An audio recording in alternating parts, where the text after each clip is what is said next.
Shri Manjalamkuzhi Ali. Sir, എൻ്റെ നിയോജകമണ്ഡലത്തിലെ ഏറ്റവും സുപ്രധാനമായ PWD റോഡായ വളാഞ്ചേരി അങ്ങാടിപ്പുറം റോഡിൻ്റെ ശോച്യാവസ്ഥയെപ്പറ്റി സബ്മിഷനായും അങ്ങേക്കുള്ള കത്തായും ചോദ്യമായും ഏകദേശം 10-12 പ്രാവശ്യം അങ്ങയുടെ ശ്രദ്ധയിൽപ്പെടുത്തിയതാണ്.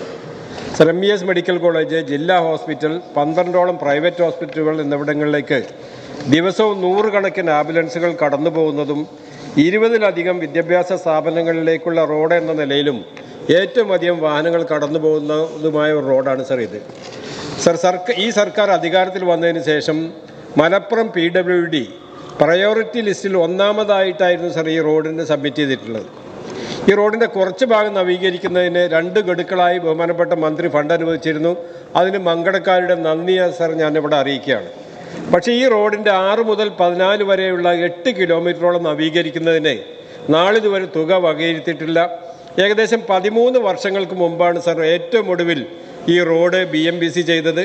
അതിനുശേഷമുണ്ടായ 2 പ്രളയങ്ങളിലും പതിവായുള്ള തീവ്ര മഴയിലും റോഡ് തീരെ സഞ്ചാരയോഗ്യമല്ലാതായിട്ടുണ്ട്. ഏകദേശം 13 കോടി രൂപയാണ് ബഡ്ജറ്റിൽ എസ്റ്റിമേറ്റ് കണക്കാക്കിയിട്ടുള്ളതെങ്കിലും 24-25 ബഡ്ജറ്റിൽ ഈ പ്രവൃത്തിക്ക് 100 രൂപ ടോക്കൺ പ്രൊവിഷൻ മാത്രമാണ് സർ വകയിരുത്തിയിട്ടുള്ളത്.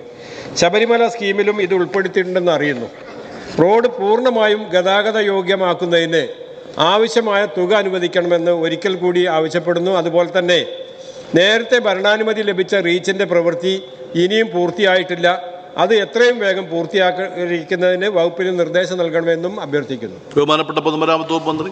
സർ, സംസ്ഥാന പാതയിൽ ഉൾപ്പെട്ട വളാഞ്ചേരി അങ്ങാടിപ്പുറം വണ്ടൂർ വടപുരം റോഡിൻ്റെ വിഷയം ബഹുമാനപ്പെട്ട ശ്രീ മഞ്ഞളാംകുഴി അലി നേരത്തെ സൂചിപ്പിച്ചതുപോലെ ഇവിടെ ചർച്ച ചെയ്തതാണ്.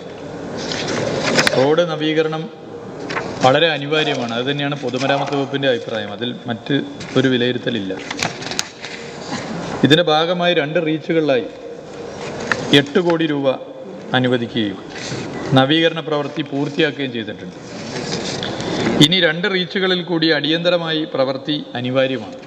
ഇതിൽ ഒരു റീച്ചിന് 7 കോടി രൂപയുടെ എസ്റ്റിമേറ്റ് ഇപ്പോൾ സമർപ്പിച്ചിട്ടുണ്ട്.